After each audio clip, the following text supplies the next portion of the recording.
Hello, this is Brian Houle, a solutions consultant with Beyond 20, and today I'm looking at how to set up REST API security access for external applications to use the Cherwell API to pull information out of Cherwell and perform other operations in your system. So the first thing we need to do is we'll go into our orange pill or our admin client. We want to set up a user account for the API to use. So I'm going to go to security and edit users. Now I've already created one. I've called it CSD API. Now this is, sort of a generic API user account. You could create one for, each application if you wanted to control access to that degree. And I've created a security group I've just simply called API. And that allows me to apply to this user those permissions that I want them to have access to and no more. So I provide a password and a basic full name and then save the record. So I'll provide this to the developer of my external application for their API access. So that's the first part. The second part is we need to provide a client key for the external application to access the REST API. So I'm going to close that.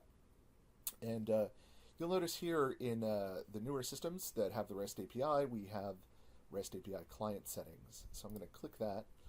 And here we can create our clients.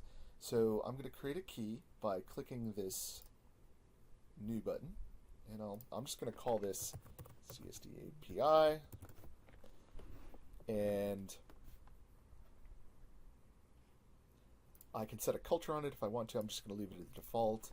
And we'll just say this is the key for external applications. And I might, add more detail about what it is. But I can have a token lifespan that I can set. So 20 minutes is good for a production environment.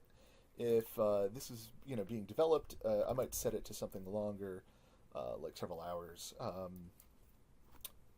in the meantime, I'll just leave it at 20. This box is checked if API access for this client key is enabled. I can also enable anonymous access, but I'm not going to do that. And that's pretty much all we have to do. And then the next thing we do is we provide, along with the credentials, the user credentials we just created, we provide this key to the application developer so that they can develop the application. And so that's pretty much it. That's how we set up security rights for the REST API.